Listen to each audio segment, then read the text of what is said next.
검찰의 수사를 지켜보되 미진한 점이 있거나 의문이 남는다면 특검 형식이든 어떤 형태로든 더 완벽한 진상규명과 책임 추궁이 필요하다.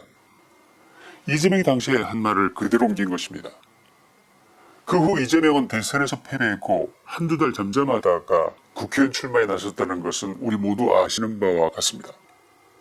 대선에까지 출마했던 사람이 국회의원직을 노리는 데 대해서 의심의 눈초리가 많았습니다. 자신이 살던 분당구도 아니고 하필이면 땅 짓고 헤엄치긴 민주당의 텃밭 계양구에 출마한다는 것은 명분으로 보나 상식으로 보나 국민들도 민주당의 내부 인사들 사이에서도 납득하기 어려운 일이라고 했습니다.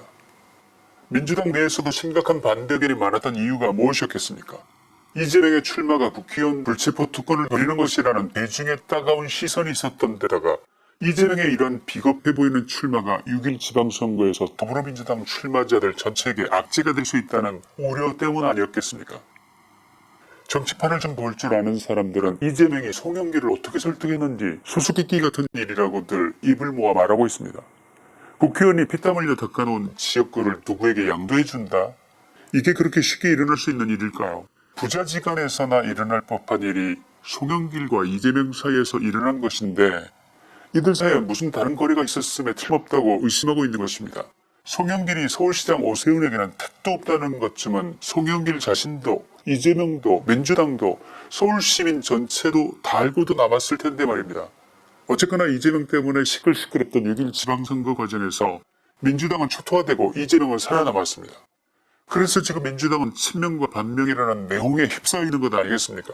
이재명을 반대하는 의원들을 겉과 속이 다르다면서 수박으로 부르거나 팔이나 모기로 부르는 등 이게 제대로 된 정당인가 싶을 만큼 질라진 싸움이 진행 중인 듯합니다.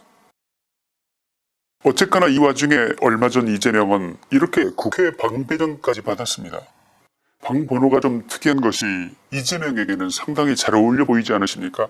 결국 이재명은 자신이 그렇게나 원하던 방탄복을 입고 말았습니다. 그러고 난 후 많은 사람들이 국회의원 배지를 단 이재명의 입에 주목해왔습니다. 그가 국회의원이 되고 나서 첫 일성으로 과연 어떤 말을 내뱉을까? 그런데 6월 15일 드디어 나왔습니다. 이재명이 국회의사당에서 자신의 방을 배정받고 나서 페이스북에 이렇게 썼습니다.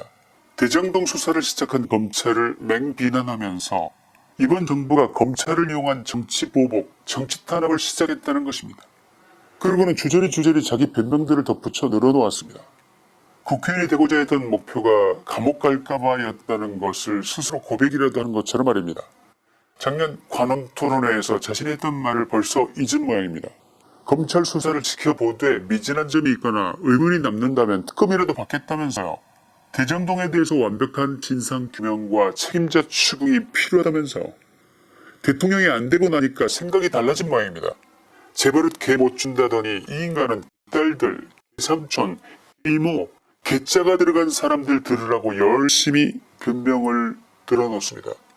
CBS 녹화뉴스의 홍영선 기자가 단독으로 보도한 내용에 따르면 서울중앙지검 대장동 수사팀이 이재명의 성남시장 시절에 저지른 배임 혐의를 확인하고 관련자 조사까지 마무리했다는 것입니다. 이 소식을 들은 이재명이 깜놀했던 모양입니다. 그가 이번에 정치보복, 정치탄압 운운한 것은 드라마 모래시계에서 유명했던 그 멘트 기억나십니까? 나 떨고 있니?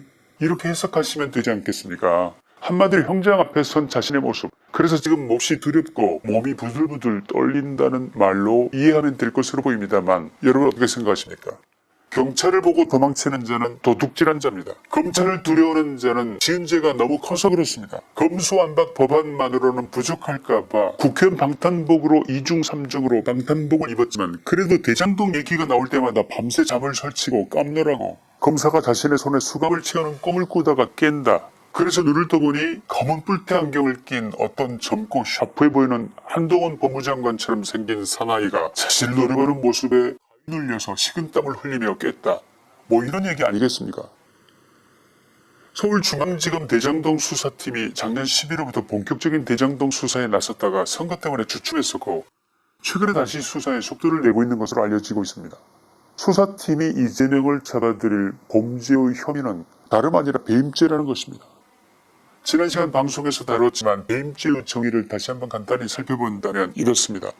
첫째, 타인을 위하여 사물을 처리하는 자가 그 임무에 위배되는 행위를 했을 것. 둘째, 그 행위로서 재산상의 이익을 자신이 취득했거나 또는 제3자로 하여금 이를 취득하게 했을 것. 이 두 가지인데, 첫째, 이재명은 타인을 위하여 사물을 처리하는 자에 해당합니다. 다름 아니라 성남시를 위하여 사물을 처리하는 자에 해당한다는 말씀입니다. 성남시의 이익을 위해서 노력해야 할 의무가 있는 성남시 시장이라는 자가 성남시에 손해를 입힘으로써 그 임무에 위배되는 행위를 했다는 점을 검찰이 입증하려는 것입니다. 둘째, 이재명이 대장동 개발 과정에서 각종 인허가에 개입함으로써 자기 또는 제3자, 즉 하천대유 관련자인 김만배, 남욱, 정영학, 정민용, 유동규 등에게 이익을 취득하게 했다는 점을 검찰이 입증하려는 것입니다. 이재명은 다름없어 보입니다. 왜냐하면 검찰은 이미 이 두 가지를 입증하는데 결정적인 증거들을 확보한 것으로 알려져 있기 때문입니다. 2014년 5월 성남시는 대장동과 제1공단을 결합해서 도시개발구역으로 지정했습니다. 그러나 어찌된 일인지 2015년 8월 성남의 뜰이 사업자 시행자로 선정되고 그 다음에 2016년 2월 갑자기 개발 계획을 변경했습니다. 이 변경의 핵심 내용은 다음 두 가지인데 그 과정에서 이재명의 배임이 드러난 것입니다. 첫째, 대장동 개발에서 제1공단을 제외했습니다. 다시 자세히 말씀드리겠습니다만 여기에서 검찰은 이재명의 배임 행위를 확인한 것으로 보입니다. 둘째, 건축 용적률을 기존 180%에서 최대 195%까지로 높였습니다. 검찰은 이 부분에서도 이재명의 배임 행위에 추가 증거를 확보한 것으로 보입니다. 우선 첫 번째, 대장동 개발에서 제1공단을 뺀 것이 왜 배임 혐의가 될까요?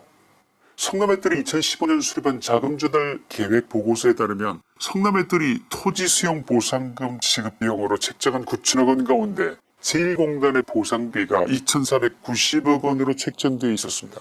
그러나 대장동 개발에서 제1공단을 제외시키면서 자금 조달을 책임진 화천대유는 제1공단 보상 비용이었던 2,490억 원을 고스란히 아낄 수 있게 된 것입니다.